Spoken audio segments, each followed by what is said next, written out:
2006 July 16 ജർമ്മനിയിലെ arena of ഷാക്കയിൽ Argentina Serbia ലോകകപ്പ് മത്സരത്തിന്റെ 74-ാം മിനിറ്റ് സ്റ്റേഡിയത്തിൽ തിങ്ങിക്കൂടിയ 52,000 കാണികളിൽ നിന്നും വലിയ ഹർഷാരവങ്ങളും ചാണ്ടുകളും മുഴങ്ങിക്കൊണ്ടിരുന്നു. ഫുട്ബോളിന്റെ ദൈവം ഡീഗോ മറഡോണ തന്റെ ഇരു കൈകളും നെഞ്ചോട് ചേർത്ത് പിടിച്ച് മുകളിലേക്ക് നോക്കി ദൈവത്തോട് പ്രാർത്ഥിക്കുന്നു. അതെ, ചരിത്രത്തിൽ അടയാളപ്പെടുത്തിയ ആ നിമിഷമായിരുന്നു വെളുത്തു വെളിഞ്ഞ നീളൻ മുടിക്കാരനായ ലയണൽ ആന്ദ്രേസ് മെസ്സി എന്ന 18-കാരൻ ആദ്യമായി ലോകകപ്പ് വേദിയിൽ കാലെടുത്തു വെക്കുന്നത്. അന്ന് തന്നെ ആ സ്വർണ്ണക്കപ്പിനോട് തന്റെ വരവറിയിച്ച് അവൻ സെർബിയൻ ഗോൾ വല കുലുക്കുകയും ചെയ്തിരുന്നു. അവിടുന്ന് അങ്ങോട്ട് വർഷം 20 കഴിഞ്ഞു. 6 ലോകകപ്പുകൾ തലമുറകൾക്ക് മുന്നിലൂടെ കടന്നുപോയി. ഒരു ഫുട്ബോളർ എന്ന നിലയിൽ നേടാനായി എന്തെല്ലാം ഉണ്ടോ അതെല്ലാം കൈപ്പിടിയിലൊതുക്കി അന്നത്തെ ആ 18-കാരൻ ഇപ്പോഴും ലോകകപ്പ് വേദിയിൽ തന്റെ പന്താട്ടം തുടരുന്നു. കരിയറിലെ ആദ്യ ലോകകപ്പ് ഗോൾ നേടിയ അതേ ദിവസം തന്നെ ആനന്ദം 3 ഇരട്ടിയാക്കി കാൻസസ് സിറ്റിയിൽ മിഷിഹ ഹാട്രിക് നേടി. അൾജീരിയൻ സ്വപ്നങ്ങളിൽ സംഹാര താണ്ഡവമാടി നീക്കോ പാസിന് വഴിവെച്ച അയാൾ കൂടാരം കയറുമ്പോൾ കൂടെ കൂട്ടിയത് ലോകകപ്പ് വേദിയിൽ ഏറ്റവും കൂടുതൽ ഗോളുകൾ നേടുന്ന താരം എന്ന അംഗീകാരം കൂടിയാണ്. മെസ്സിയുടെ പേരിനൊപ്പം മിറോസ്ലാവ് ക്ലോസെ മാത്രമാണ് ലോകകപ്പ് ഗോൾ വേട്ടക്കാരിൽ 1-ാം നമ്പർ ചെയറിൽ ഇപ്പോൾ ഉള്ളത്. ക്ലോസയുടെ വാക്കുകൾ തന്നെ കടമെടുത്താൽ മെസ്സി എന്റെ റെക്കോർഡുകൾ തകർക്കും എന്നെനിക്ക് ഉറപ്പാണ്. അതിനെ ഞാൻ സ്വാഗതം ചെയ്യുന്നു.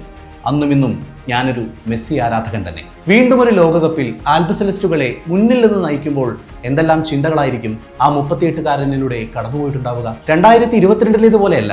ഇക്കുറി നേടാനൊന്നുമില്ല, തെളിയിക്കാനുമില്ല. എല്ലാം ലുസൈൽ സ്റ്റേഡിയത്തിൽ തങ്ക അങ്കി പുതച്ച് ആ സ്വർണ്ണക്കപ്പ് ഒരു കൊച്ചു കുട്ടിയെ എന്നോണം കൈകളിലേക്ക് ഏറ്റുവാങ്ങിയപ്പോൾ സമ്പൂർണ്ണമായതാണല്ലോ. തന്നെ മറികടന്ന് ലോകകപ്പ് ഗോൾ വേട്ടക്കാരുടെ പട്ടികയിൽ മുന്നിലെത്തിയ കിലിയൻ എംബാപ്പയ്ക്ക് അത് ആഘോഷിക്കാൻ മണിക്കൂറുകൾ മാത്രമല്ലേ അയാൾ നൽകിയുള്ളൂ. മൈതാനത്തുടനീളം ഓടി നടന്ന് എതിരാളികളെ സമ്മർദ്ദത്തിലാക്കിയ ഫ്ലോലെസ് മെസ്സിയെയല്ലേ ലോകം കണ്ടത്. 1-ാം ഗോൾ ഡിപോളിന്റെ അസിസ്റ്റിൽ ബോക്സിന് വെളിയിൽ നിന്ന് തൊടുത്ത മനോഹരമായ ഒരു ലോങ് റേഞ്ചർ ആയിരുന്നുവെങ്കിൽ 2-ാം ഗോൾ അൾജീരിയൻ ഡിഫൻസിനെ കബളിപ്പിച്ചുകൊണ്ടായിരുന്നു. പക്ഷേ 3-ാമത്തെ ഗോൾ അത് അയാളുടെ ട്രേഡ് മാർക്ക് മൂവ് ആയിരുന്നു.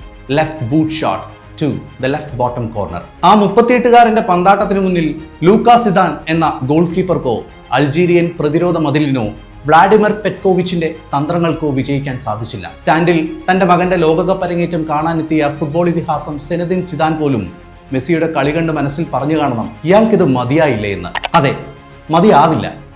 മതിയാവാൻ ഒന്നും അവസാനിപ്പിച്ചിട്ടില്ലല്ലോ.